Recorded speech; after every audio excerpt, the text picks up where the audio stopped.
सुप्रभात। Class 8th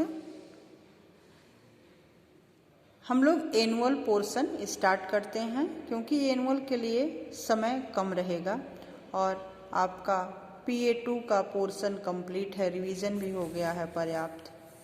तो हम लोग आज पहला चैप्टर एनुअल का स्टार्ट करते हैं। तो 13 लेसन सूर्यकांत त्रिपाठी निराला ने इस कविता को लिखा है और कविता का नाम है प्रियतम।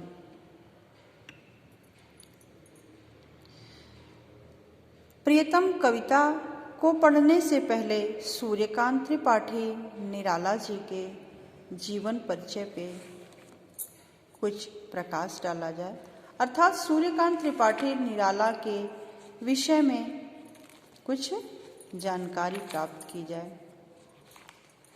तो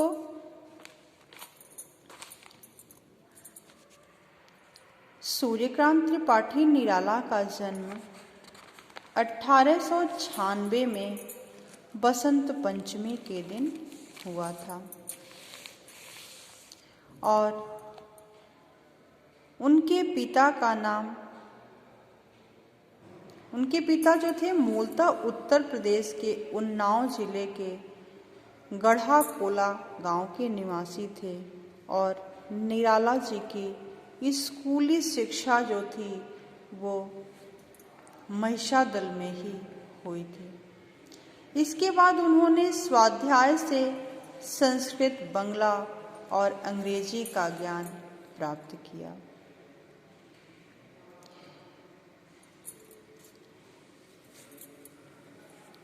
तीन वर्ष की बाल्यावस्था में माँ की ममता छिन गई व युवा अवस्था तक पहुँचते पहुँचते पिताजी भी निराला जी का साथ छोड़ गए।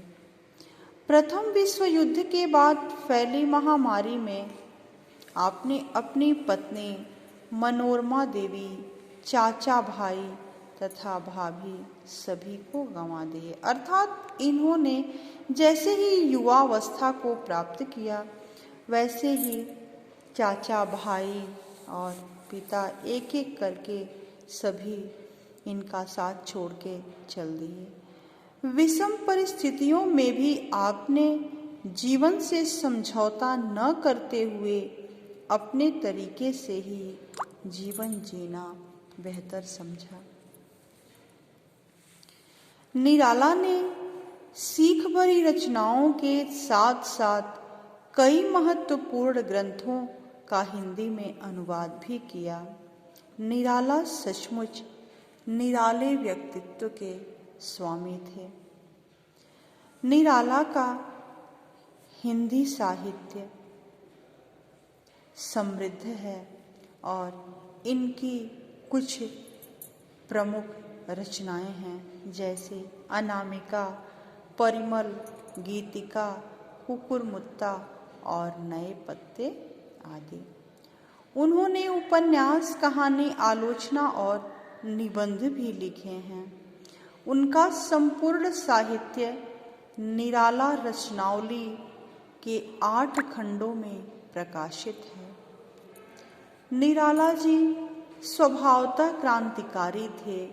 वे विस्तृत सरोकारों के कवि हैं और दार्शनिकता, विद्रोह, क्रांति, प्रेम की तरलता और प्रकृति का विराट और उदात्त रूप उनकी रचनाओं में देखने को मिलता है। कवि निराला का प्रिय विषय बादल है। बादल उनका जो है वो प्रिय विषय है और जिस पे निराला ने अनेक कविताएं लिखी हैं। अब कल इनके द्वारा लिखा हुआ शीर्षक प्रियतम, इसका हम लोग अध्ययन करेंगे। आज के लिए बस इतना ही। धन्यवाद।